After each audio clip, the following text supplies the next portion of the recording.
নমস্কার বন্ধুরা, আশা করি তোমরা সবাই ভালো আছো। তো আজকের আমাদের বর্তমান সরকারের মোটামুটি 50 দিনের কাছাকাছি হয়ে গেছে। তো এই 1.5 মাসের মধ্যে আমাদের বর্তমান সরকার কি মাস্টার স্ট্রোক পয়েন্টগুলো তুলে ধরেছে, কি কড়া পদক্ষেপ নিয়েছে, সেই সবগুলো আপনাদের কাছে আজকে তুলে ধরবো। সেগুলোর মধ্যে 10টা পয়েন্ট ধরবো আজকে, ঠিক আছে? তো যে কাজগুলো মানে আগের মুখ্যমন্ত্রীও করতে পারেনি, সেগুলো আমাদের শুভেন্দুবাবু করে দেখিয়েছে। তো 10টা মাস্টার স্ট্রোক, সেগুলো এক এক করে আপনাদের বলবো।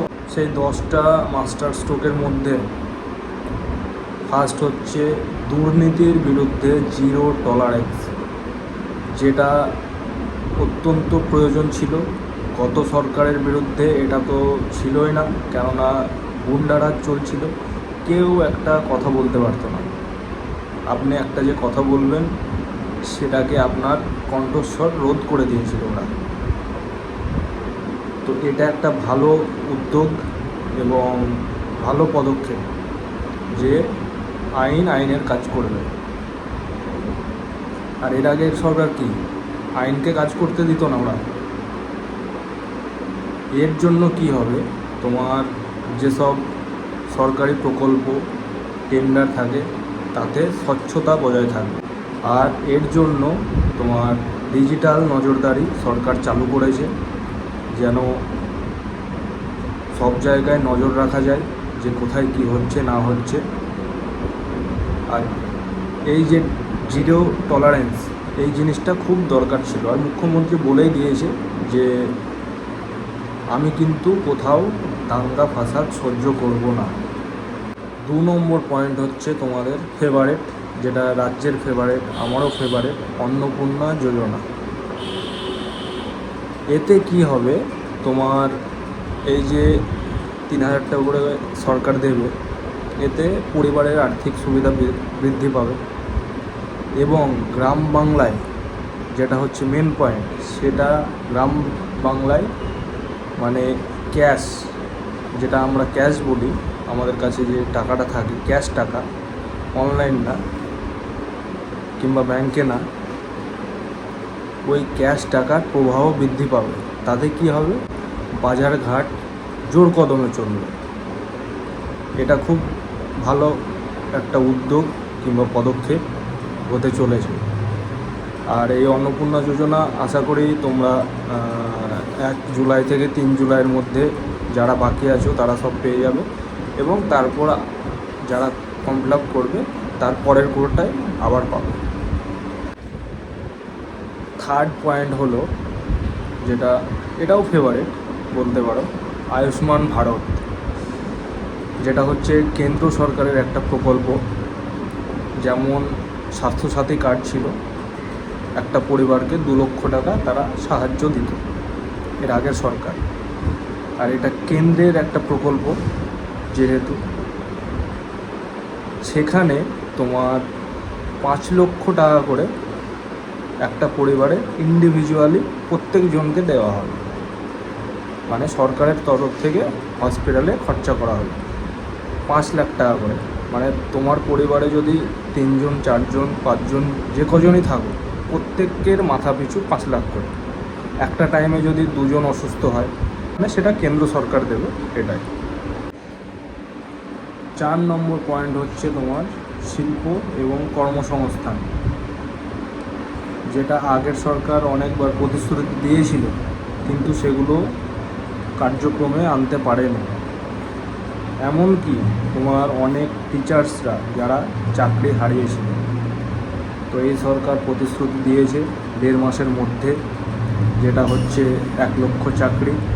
অন্য বিভিন্ন পদে আছে, বিভিন্ন সেক্টরে আছে। এমএসএমই এবং ম্যানুফ্যাকচারিংয়ে জোর দেওয়া। আর বড় উদ্যোগপতি, যেমন বড় বড় কলকারখানা, যেমন টাটা, অ্যামাজন, মহিন্দ্রা, এই সব বড় বড় যারা কোম্পানি, তাদেরকে নিয়ে আসার চেষ্টা। 5 নম্বর হচ্ছে তোমার উত্তরবঙ্গের উন্নয়ন, বিশেষ উন্নয়ন পরিকল্পনা, যেটা হচ্ছে তোমার প্রতিশ্রুতি দিয়েছে এই সরকার। IIM, IIT শিক্ষা ব্যবস্থা উন্নতি করা এবং চা শিল্প, পর্যটন শিল্প এবং যুব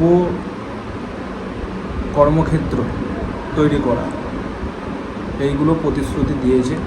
আর আরেকটা, যেরকম পাহাড়ি অঞ্চল আছে দার্জিলিং, কালিম্পং, যেগুলো পর্যটন অবকাঠামো উন্নত করার প্রতিশ্রুতি এই সরকার দিয়েছে। তো এটাও একটা ভালো প্রতিশ্রুতি আমার যেটা মনে হয়। 6 নম্বর হচ্ছে তোমার ধর্মীয় স্থানগুলোকে উন্নয়ন করা, যেমন হচ্ছে তোমার কাশী, তারকেশ্বর, গঙ্গাসাগর, এইসব যে পর্যটন কেন্দ্রগুলো আছে তাদের সেইগুলোকে, মানে ধর্মীয় পর্যটন কেন্দ্র, সেইগুলোর রুট উন্নয়ন করা। যদি সেখানে মানুষের যাওয়া আসা বৃদ্ধি পায়, তো তোমার সেক্ষেত্রে কী হবে, লোকাল যারা স্থানীয় আছে, স্থানীয় কর্মসংস্থান বৃদ্ধি পাবে, তাই না?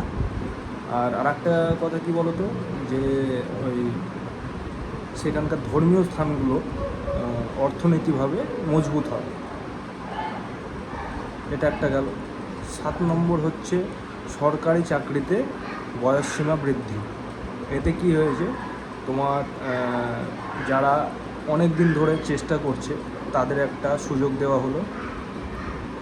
আর মানে চাকরির ক্ষেত্রে নিয়োগ ক্ষেত্রে একটা গতি আসলো। মানে এতে কি, ধরো যারা অনেক দিন ধরে, যাদের বয়স বেড়ে গেছে, যারা অনেক দিন ধরে চেষ্টা করছে তাদের হচ্ছে না, বয়স শেষ হয়ে আসছে, তারা একটা সুযোগ পেল। এই সরকারি চাকরিতে যে 5 বছর বৃদ্ধি হয়েছে, 40 ছিল এখন 45 হয়েছে, এটা আমার যেটা মনে হয় একটা ভালো কাজ হয়েছে। ডবল ইঞ্জিন সরকারের উন্নয়ন মডেল, কেন্দ্র এবং রাজ্যে যদি সেম সরকার থাকে তাহলে একটা রাজ্য সরকারের একটা অপরচুনিটি থাকে যে এই কাজগুলো করা যাবে, যেখানে যেখানে দরকার যেসব কাজগুলো। যেমন কেন্দ্রের কিছু কাজ আছে, রাস্তাঘাট, রেল, মেট্রো ইত্যাদি। তো সেই সব কাজগুলো যেসব জায়গায় ফেঁসে থাকে কিংবা অনুমোদন করা হয় না, সেইগুলোকে এরা যৌথভাবে বাস্তবায়ন করতে পারবে। কিছু বড় বড় প্রকল্পও আছে, সেইগুলো করতে পারবে। কেন্দ্র আর রাজ্য ডবল ইঞ্জিন সরকার, এরা মানে আমাদের বর্ডার, যে ওয়েস্ট বেঙ্গলের বর্ডার, সেটাকে এরা যৌথভাবে সুরক্ষা দিতে পারবে। যেমন রাজ্য এতদিন জমি দিচ্ছিল না, এই সরকার এসে, কেন্দ্রেও বিজেপি সরকার, এখানেও বিজেপি সরকার ওয়েস্ট বেঙ্গলে, তো বিজেপি সরকার আসা মাত্রই আমাদের বর্ডারে জমি হস্তান্তর করেছে। তো এই সব ফেসিলিটিগুলো পাওয়া যাবে। এবার দেখবে তোমার আমাদের রাস্তাঘাট আস্তে আস্তে হবে, আশা করি রাস্তাঘাট, তারপর রেল, মেট্রো ইত্যাদিতে দেখবে একটা উন্নতি আসবে। 9 নম্বর হচ্ছে তোমার স্বচ্ছতা এবং সংস্কার, পৌরসভা এলাকা, পৌর নিগম, KMC। তো এই সব যে এলাকাগুলো, সেইগুলো যে বর্জ্য পদার্থ বের হয় সেইগুলো ব্যবস্থাপনা করা, মানে কিছু একটা ব্যবস্থা করা, সেইগুলো স্বচ্ছতা, বিশেষ করে নাগরিকদের তোমার আরও পরিষেবা উন্নয়ন করা। পৌরসভা এলাকায় ডিজিটালভাবে কাজ করার একটা উদ্যোগ নেওয়া হয়েছে, যেটা ডিজিটালভাবে কাজ হলে কি হবে, তোমার সেই কাজটা দ্রুত হবে। এই যে তোমার অন্নপূর্ণা ভাণ্ডারটা ফিল আপ করছো, দেখবে অনলাইনে হলে তোমার ডাইরেক্ট জমা হয়ে যাচ্ছে। এবার অফলাইনে দিলে তুমি ব্লকে জমা দিচ্ছ, তারা আবার এন্ট্রি করবে, তারপর একটা ডিজিটাল কাজ হলে একটু দ্রুত হয়। 10 নম্বর হচ্ছে আইন শৃঙ্খলা পরিকাঠামোকে উন্নয়ন করা, যেমন হচ্ছে তোমার দ্রুত তদন্ত এবং দ্রুত পরিষেবা দেওয়া সাধারণ মানুষকে। ধরো কেস হচ্ছে, সেটা যেন দ্রুত, মানে খুব তাড়াতাড়ি বিচার হয়। আর সীমান্ত এবং সংবেদনশীল যে জায়গাগুলো আছে, মানে ক্রিটিক্যাল যে জায়গাগুলো, সেই সব জায়গাগুলোতে নিরাপত্তা বৃদ্ধি করা। তো এই 10টা পয়েন্ট ছিল মানে এই সরকারের বর্তমান সরকারের 10টা পয়েন্ট তোমাদের সামনে তুলে ধরলাম। কেমন লাগলো ভিডিওটা তোমরা জানিও, আশা করি ভালো লাগবে। আর ভালো লাগলে লাইক করে যেও, সাবস্ক্রাইব করে যেও, এইটুকু তোমাদের কাছে অনুরোধ। আর এবার থেকে কন্টিনিউ তোমাদের সাথে আমি থাকবো, তোমার কনস্ট্রাকশানের কাজ করে আমি ছোটোখাটো কনস্ট্রাকশানগুলো। তো যাই হোক, তো এবার থেকে কন্টিনিউ তোমাদের সাথে থাকবো। ধন্যবাদ বন্ধুরা।